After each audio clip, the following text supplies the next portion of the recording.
Voilà, directement. Monsieur le Président, chers amis et collègues doyens et directeurs, chers collègues professeurs, nouveaux professeurs anciens. Voilà. Tout d'abord, je tiens à remercier les organisateurs du choix du sujet. Ce n'est pas mon choix, c'est le sujet. Donc moi, je vais le présenter pas en tant qu'expert, mais je dirais en tant que professeur, comme disait notre président auparavant, je partagerai ma modeste expérience entre professeurs au sein de l'université premier de stade. Donc, c'est le rôle de l'écosystème universitaire pour valoriser les professeurs, soit nouveaux, soit anciens. Je vais m'étaler sur un peu le rôle, je dirais, des établissements et des structures présentes, ainsi que de professeurs. C'est vous qui changez ou je change moi-même? D'accord, je dois faire ça. Voilà, en préambule de ce que je vais dire, en fait, cet adage me tient à cœur. Tu me dis j'oublie, tu m'enseignes, je me souviens, et tu m'impliques, j'apprends. En fait, en quelque sorte, la méthode la plus appropriée pour faire apprendre. Le rôle de professeur, est-ce que remplir les têtes ou faire bien les têtes? C'est ça le choix que nous devons faire à un certain moment. Et donc, dans le cours, est-ce que c'est donner plus d'informations ou c'est la manière d'information? Et donc, du coup, voilà, les éléments de contexte de cette rencontre est fondamental. D'abord, notre université a une volonté affirmée pour améliorer la qualité, je dirais, des sciences, des services de l'enseignement au regard de ce qui change. On vit la réforme de la réforme, tout change et tout évolue rapidement sans qu'on se rende compte, d'accord? Et puis, l'émergence de nouveaux besoins en matière d'offres de formation, d'accord? Je suis désolé parce que cette présentation, je viens de la finir, comme dit, on l'a travaillé dans les 2 jours, donc ce qui fait, je vais essayer de lire en même temps, même désolé parce que je n'ai pas le temps de l'apprendre. Et c'est un mauvais exemple pour un professeur, parce que quand je rentre dans mon cours, je dois vraiment être... donc ne prenez pas ma lecture en tant que modèle, d'accord? Et donc c'est les nouveaux besoins en matière d'enseignement qui se développent. On parle beaucoup de composantes transversales, de digitalisation, de nouvelles technologies, on parle d'employabilité parce qu'on doit s'y adapter, on parle de métiers émergents, de l'intelligence artificielle, tout ceci il est présent et donc on doit faire quelque chose pour un peu y répondre et rapidement. Il nécessite de revoir la façon de faire et de gérer la formation. Tout ceci va nous induire à un peu changer nos façons de faire. Et puis, nous avons des problèmes de massification, d'accroissement de la connaissance, du savoir très rapide, et puis les contraintes économiques qui changent un peu et qui un peu, je dirais, rétrécissent notre champ d'action. Et puis, voilà, c'est beaucoup mieux. Merci. J'ai tout perdu.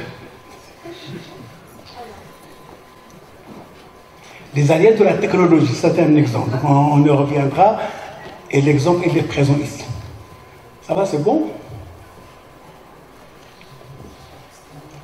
Donc en fait, l'université et l'organisation de cette journée, c'est un peu pour accompagner, un peu et répondre à ces urgences qui viennent rapidement et de façon très rapide et parfois très non programmée, comme on dit. Nous vivons de la réforme actuellement.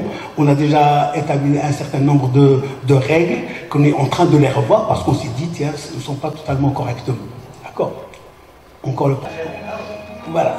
Donc, parce que vous avez des diapositives qui sont démonstratives, je souhaite faire en même temps pour les nouveaux la démonstration. Donc en fait, les éléments de contexte de l'organisation, c'est un peu accompagner les nouveaux professeurs, et bien sûr même les anciens, de ce que la présidence essaie. Donc jette la liste. Voilà. Donc parce que j'ai beaucoup de photos que je dois montrer pour expliquer les choses. Il y a un problème grave d'électricité tout seul. Voilà. Donc, je continue, d'accord?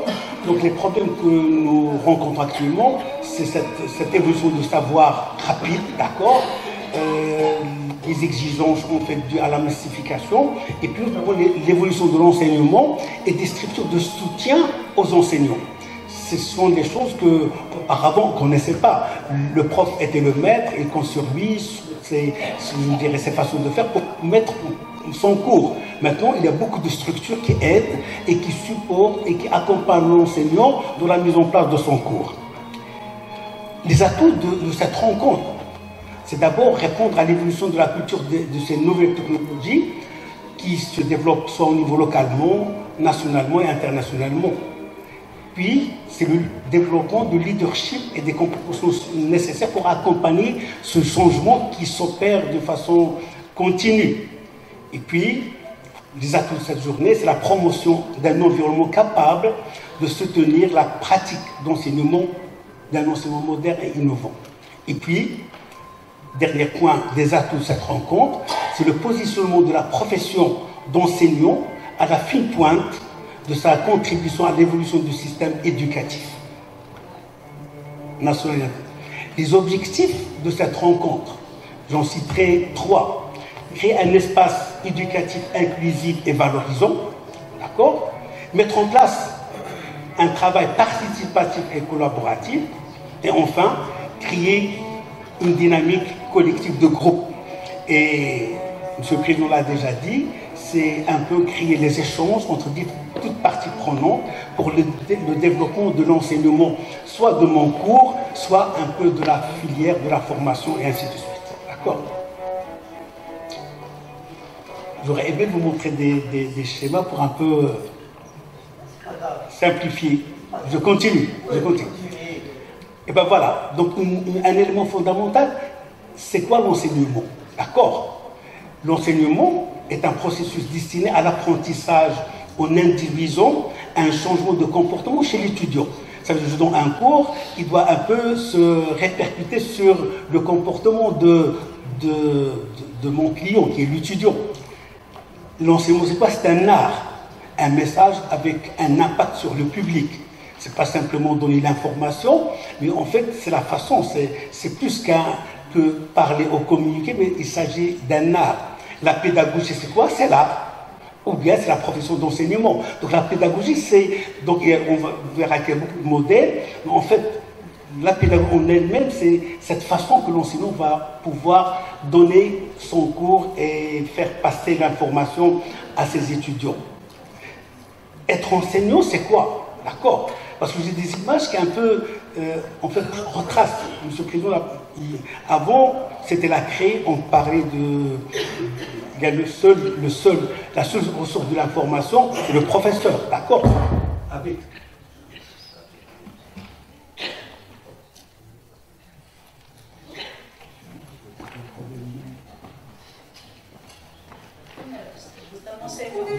Je continue. Donc, je crie. D'accord. Donc, être un enseignant, c'est quoi? En fait, un métier qui consiste à construire des savoirs, des savoir-faire, des savoir-être tout en vivant au sein d'une communauté. D'accord? Ça, c'est la communauté, je l'insiste parce que ça change de l'évolution que nous vivons actuellement. Pour l'enseignant qui s'engage dans ce métier, il s'agit surtout d'exprimer une intentionnalité, c'est-à-dire le désir de transmettre ce qui lui met acquis et qui lui tient à cœur. Avant, on était la craie et le tableau. Maintenant, demain, peut-être c'est les robots. Par la suite, c'est des avatars. Ça veut dire on va peut-être perdre cette communauté, cet esprit de cœur où l'enseignant essaie, via sa façon d'enseigner. Est-ce que le distanciel qui va primer demain, ou bien le présentiel, ou bien l'hybride? Comment on va changer? Les choses ne sont pas peut-être entre nos mains. L'évolution se fait d'elle-même. Peut-être on va l'accélérer, peut-être on va la contrôler, ou bien on va la subir. C'est un choix qu'on va le faire avec le temps nous montrera. Donc le projet d'enseigner axe sur trois principales choses. C'est d'abord transmettre, et dans ce cas-là, il s'agit d'un projet culturel, assurer le lien entre les générations, je transmets l'information. Et puis, deuxième rôle, c'est instituer l'université, et dans ce cas, c'est un projet politique dans lequel je construis un espace public dévolu à la recherche des savoirs. Et enfin, faire advenir l'humanité dans l'ordre, c'est-à-dire, c'est un projet philosophique. C'est ça le projet d'enseignant, d'accord? Rendre chacun capable de penser par lui-même, d'accord? C'est le rôle. Est-ce que les machines font ça mieux que nous? On ne sait pas, mais le projet d'enseignement, ça saute sur ces trois stocks principaux. Le projet culturel, le projet politique et le projet philosophique. Et du coup,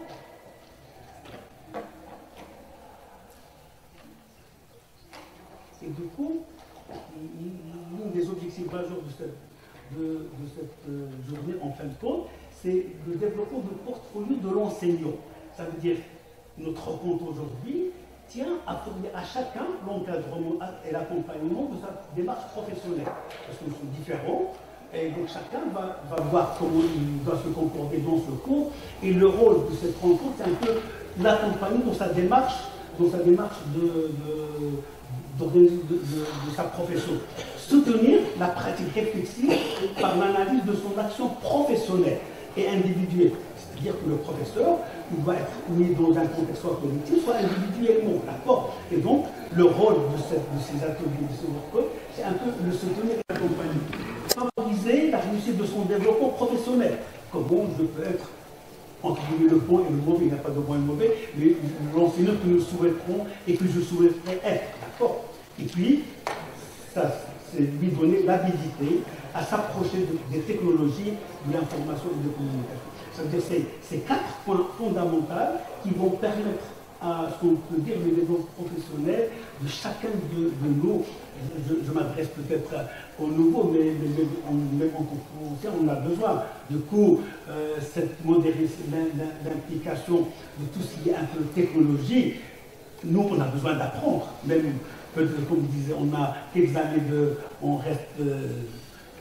pas quelques, c'est beaucoup, donc peu d'années pour qu'on a notre retraite, mais on est obligé de s'impliquer parce que c'est ce qui nous entoure. C'est l'information, les méthodes d'information et les méthodes modernes et technologiques. Donc cette rencontre va permettre un peu à ces enseignants qui permet de faire une succession d'actions pour un peu faire un package.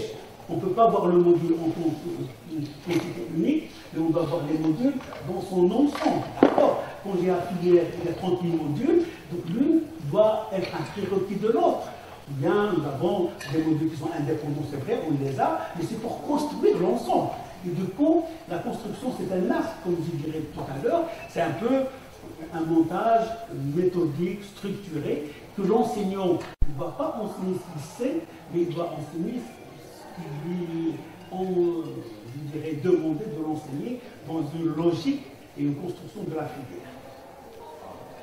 Donc les modèles d'apprentissage, j'en cite 3 les plus importants, d'accord? Il y a le modèle d'empreinte, où on va un peu donner l'information. Il y a le modèle conditionnement, d'accord? C'est un peu faire apprendre dans une certaine logique. Et puis, il y a le modèle socio-constructiviste qui met, voilà, je pense, il y a de l'espoir que ça va être, d'accord? Donc, le modèle socio-constructiviste qui permet un peu, je dirais, de construire le cours à partir d'un certain nombre de prérequis chez les étudiants. D'accord? Donc l'innovation pédagogique, c'est l'affaire de tous.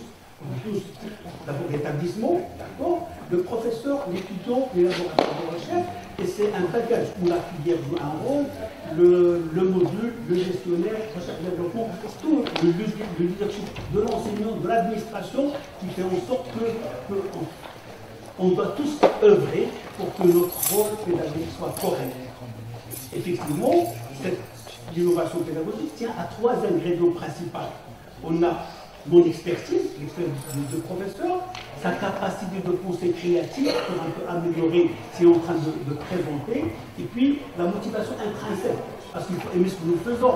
Et donc si les 3, donc l'intersection de ces 3 va donner, je dirais, la zone de créativité ou ce dialogue, parce qu'il y a ces 3 ingrédients. Avoir 1 ou 2, c'est insuffisant pour un peu, je dirais, donner le résultat que nous espérons chez le professeur. Et là, ça va, c'est vrai, moi c'est difficile parce que j'ai un schéma fichier, ce qu'on appelle le processus de la production de compétences. On a l'input, l'étude est chez moi, quels sont les éléments nécessaires, puis je vais meubler mon cours pour que mon output soit je dirais, valable, soit au niveau personnel, parce qu'on sort de l'homme d'abord, et puis, je dirais, soit utile dans son société. Donc nous avons 2 socles. On a le socle, je dirais, de la formation. On a 2 socles, d'accord? Il y a le socle de la formation et le second socle, d'accord? La formation dans laquelle c'est la construction de nouvelles modalités pédagogiques, Ça revient. Le pilotage pédagogique, le suivi et l'expérience, c'est tout ce qui est tutorat et encadrement, et puis les stages, disons, avec d'autres institutions qui permettent d'enrichir pour un peu évaluer la compétence que moi je donne dans mon cours. D'accord. Et du coup, quand on va voir le référentiel de formation versus le référentiel de compétences, on a la formation, c'est l'élément central, d'accord. Il se besoin sur, en fait, 4 éléments. D'abord, quand je parle de référentiel de formation, c'est 4 éléments. C'est les savoirs théoriques, d'accord, les savoirs pratiques associés, et puis les savoirs méthodologiques associés. Enfin, c'est le savoir relationnel et sociaux, d'accord. Ça, c'est le côté, je dirais, le côté formation, référence formation. Le référentiel de compétences, c'est ce que la formation a besoin en matière d'équipement, en matière d'organisation, de management, de tout ce qui est un peu situation professionnelle et activité réalisée pour produire un résultat. Parce que sur la base de ma théorie, du savoir, je dois bâtir quelque chose, l'étudiant l'homme de demain. Et donc du coup, voilà, j'attends que ça revienne, oui, c'est bon. Faut que je vous montre ce schéma, c'est important. Et quand même, les schémas rapidement. Je vais être très rapide aussi, j'ai 45 minutes, mais je n'en ferai que 25 minutes.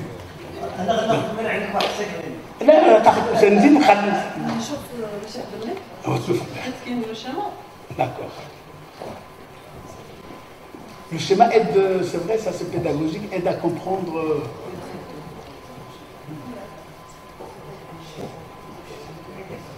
Donc on ne doit pas croire, on doit revenir à la craie et au tableau, c'est toujours plus efficace parce qu'on va rentrer, on va parler comme ça, la technologie nous retarde, je suis désolé, d'accord.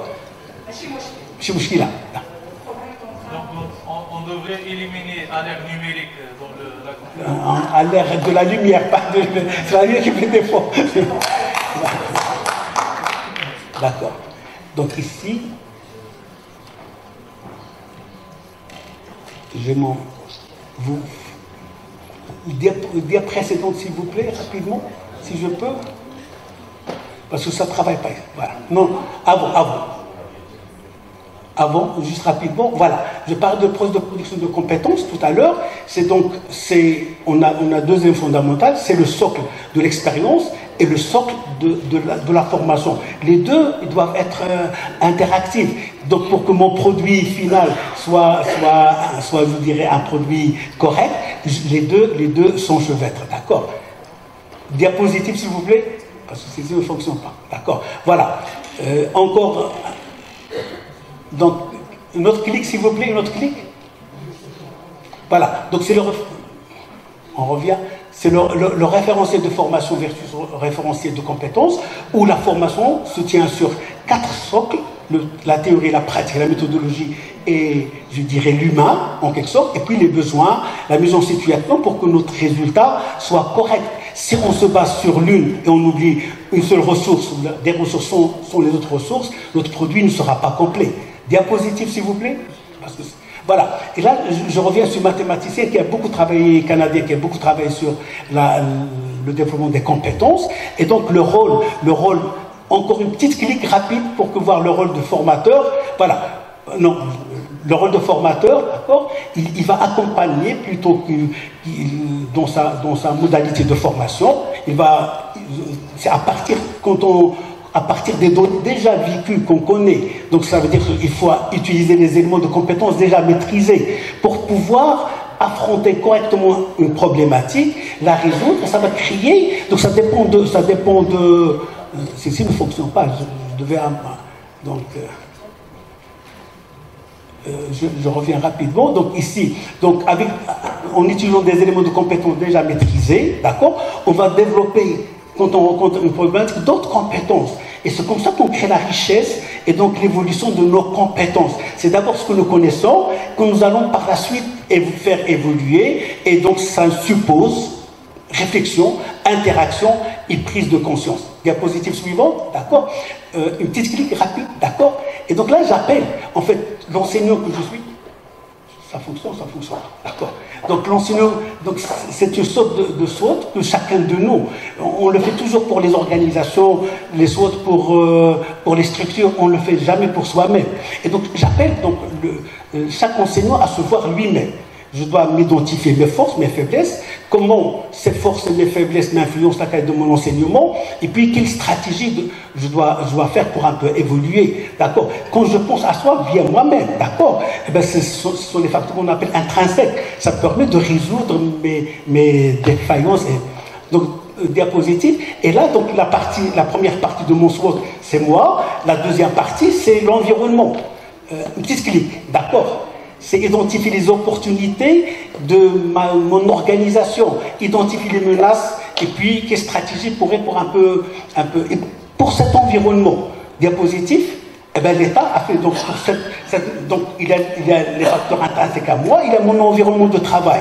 Mon environnement de travail vient au fait que il est très simple, mais en même temps très complexe. Donc l'organigramme qui est déjà officiel nous permet de voir les structures qui existent. Et bien, actuellement, on a le pôle l'air numérique, ça revient. On a le pôle digital, c'est un pôle que l'État a mis au même niveau que tous les autres pôles pour voir son importance. C'est une réalité. En plus, nous avons tout ce qui est centre d'innovation pédagogique, en bas ici.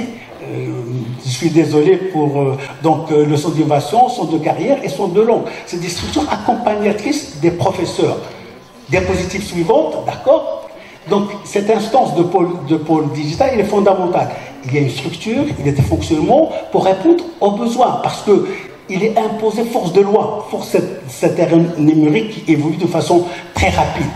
Diapositive suivante, s'il vous plaît, d'accord. Donc, ce pôle, il permet de piloter et gouverner tout ce qui est numérique, d'accord, accompagner et soutient la communauté universitaire, et puis la production et la valorisation des ressources numériques. C'est son rôle. Donc, le rôle, il ne les fait pas, mais il permet à tout le monde, il leur facilite de les faire et de les avoir, d'accord.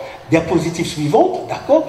On a un certain nombre, ils sont au nombre d'une vingtaine, je dirais, d'applications de plateformes qui sont présentes chez nous. Donc, pour vous dire, il y a toutes des structures qui sont chez nous, qu'on doit les utiliser. Et je dis, quand on dit parfois, et ça je reviens à ces SWOT, ah oui, rien ne marche, qu'est-ce que j'ai fait pour que ça marche, d'accord. Et du coup, tout c'est pour l'enseignant. Et l'enseignant qui va les chercher pas, il ne va pas les trouver. Donc d'abord les chercher, les avoir, les essayer, et par la suite les faire travailler. Diapositive suivante, ça vous aurez le temps donc, de les avoir. Donc nous avons un centre d'innovation pédagogique.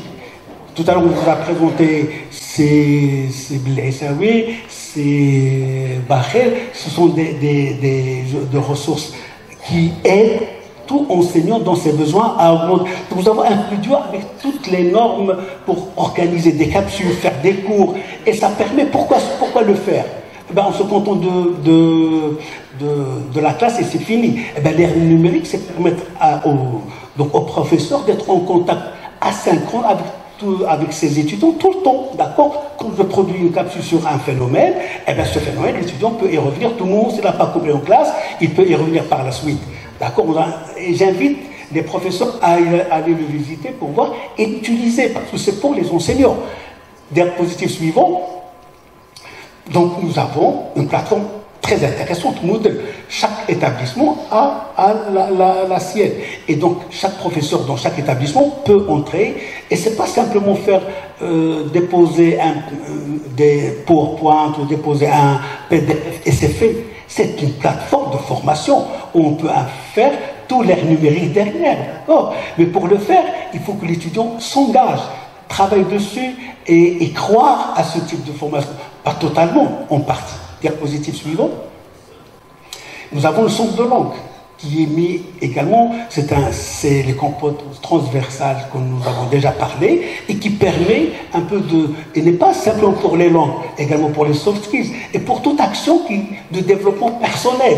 Ça veut dire que on s'est dit qu'actuellement, il ne suffit pas d'être un très bon mathématicien, mais il faut être également un bon communicateur. Quelqu'un qui sait vivre, c'est très important. Tout un ensemble de structures, et nous avons une plateforme derrière de Rosetta Stone, on peut la critiquer comme on le veut, mais nous n'avons pas lui donné sa chance pour la comprendre, au moins, d'accord. peut-être on l'a critiqué sans essayer. Alors il fallait peut-être, je connais des personnes qui la critiquent et je lui dis, vous avez entré dedans? Non. Donc, parce qu'il a entendu quelqu'un d'autre. Donc, moralité des choses, un enseignant, c'est un chercheur, il croit à l'expérience. Je vis la chose et par la suite, je donne mon verdict dessus. Diapositive suivante. Donc, et la recherche qui est un levier fondamental. Second, je dirais, grand pôle d'activité de l'établissement. Et c'est un levier de développement socio-économique régional et national et international. Et puis, il se fait dans le respect de la stratégie. Nous avons un certain diapositive suivant, d'accord?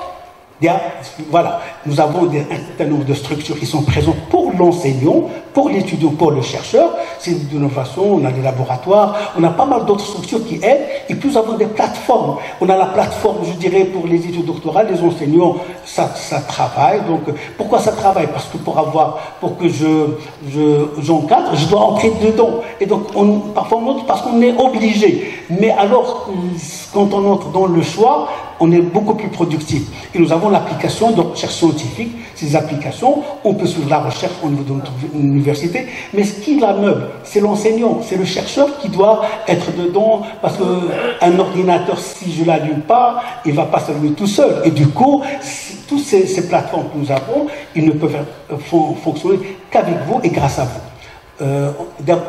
Diapositive suivante. Donc, autre application, on a des applications de candidature des établissements, on a des applications pour le suivi des grades des professeurs, on a My Moroccan Université, on a Campus Connecté. Toutes ces applications, ils sont présentes, utiles au service de l'étudiant, du professeur et du staff administratif. Diapositive suivante, s'il vous plaît. Et donc, je reviens à l'enseignant. Chacun de nous doit être amené à développer une posture réflexive, d'accord? C'est une mise à distance et un regard critique de son propre fonctionnement. On doit s'auto-regarder. Est-ce que mon cours bien, je suis le parfait? Quand je dis c'est les étudiants qui ne comprennent pas, eh bien, l'étudiant, c'est moi, en quelque sorte. Quand je fais l'évaluation à l'étudiant, je m'évalue en même temps. Est-ce que mon cours était correct? Est-ce que l'information a passé? Est-ce qu'on le fait? Est-ce qu'on peut le faire? Est-ce qu'on se donne le droit de le faire? Donc, c'est cohérence et incohérence, c'est pensée et action, c'est croyance et pratique. On doit se voir. Et puis, une analyse tant individuelle que collective des actions et des décisions. Ce qui se passe quand je suis dans mon cours. Comment ça se passe? Comment cela se passe? Pourquoi se passe ainsi? Quelle est la meilleure façon? C'est toujours, je reviens à la fortune, parce que les mathématiciens sont toujours très importants dans les logiques qu'ils émettent. Diapositive suivante, s'il vous plaît. Et donc voilà, l'enseignant, il fait un grand travail.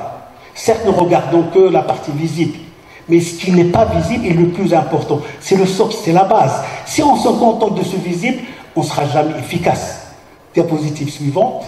Voilà, je n'attends rien des outils. Ce sont les outils qui attendent tout de moi. Donc ne comptons pas seul, il faut compter sur soi-même, mais essayez de donner des utiles à vos services. Merci de votre attention.